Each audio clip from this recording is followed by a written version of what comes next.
Hello guys, তো আজকে আমি যে প্রোডাক্টটা নিয়ে কথা বলবো সেটা হচ্ছে কোভিক্স ব্র্যান্ডের একটা ডিস্ক লক এবং এটার মডেল হচ্ছে KNN1। আসুন দেখি বক্সটার ভিতরে কি কি আছে। তো বক্সটার মধ্যে পেয়ে যাবেন একটা এরকম ডিস্ক লক এবং সাথে দুইটা চাবি পেয়ে যাবেন। তো এটার বিলটা খুব ভালো, স্টেইনলেস স্টিলের, এবং এটার ডায়ামিটার যদি বলি তাহলে হচ্ছে এইভাবে হচ্ছে 58 মিলিমিটার এবং লম্বায় হচ্ছে 51 মিলিমিটার, এবং যে লকিং পিনটা আছে ওটার সাইজ হচ্ছে 7 মিলিমিটার। আপনার ডিস্ক ব্রেক যদি 6 মিলিমিটারের নিচে হোল থাকে তাহলে এটা ইউজ করতে পারবেন।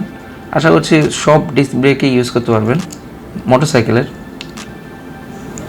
যেই চাবিগুলি আছে সেটা দিয়ে ইজিলি এটা খোলা যায় এরকম, এবং খোলার পরে যদি আপনি এমন পুশ করেন তাহলে হচ্ছে ইজিলি লেগে যাবে ডিস্কের মধ্যে।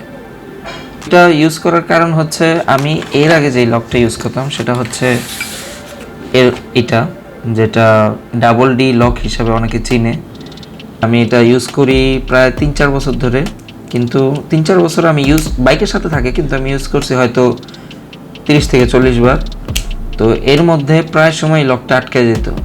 এটার মূল শত্রু হচ্ছে পানির সংস্পর্শে আসলে এটা কাজ করে অফ করে দেয়।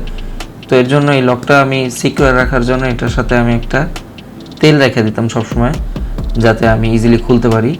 লাস্ট যেবার হয়েছে সেবার হচ্ছে আমি লক করে যখন খুলতে গেছি তখন এইটার মধ্যে যে এই লকটা আছে এটা আটকে গেছে। আপনি দেখতে পাচ্ছেন যে এখানে আরেকটা লক আছে, মানে এটা দুইটা লক দিয়ে খুলে এখানে দুইটা লকে আটকায়, এবং যখন এটা আমি আনলক করা ট্রাই করছি একটা খুলছে কিন্তু এটা আর খুলে নেই। তখন আমি আটকায় পড়ছি এবং মিস্ত্রি রেখে অনেক কষ্ট করে খুলতে হয়েছে। যেহেতু আমি ঢাকার মধ্যে ছিলাম এবং কাছেই হচ্ছে তালার মিস্ত্রিরা ছিল, এদের ডাইকে আমি সহজেই খুলতে পারছি। কিন্তু যদি কোথাও ট্যুরে যাইতাম বা দূরে কোথাও যাইতাম তো অনেক বড় বিপদে পড়ে যেতাম, কারণ এটা অনেক বেশি আটকায়, অনেক বেশি হ্যাসেল, দেখা যায় সিকিউরিটি দেওয়ার চেয়ে বেশি আরও ভোগান্তি বেশি। তো এর জন্য এটা ইউজ করা বাদ দিয়ে দিছি, এটা নিছি। আশা করছি ভিডিওটা ইনফরমেটিভ হবে। যদি হয় অবশ্যই একটা লাইক করবেন, সাবস্ক্রাইব করতে ভুলবেন না। Thank you.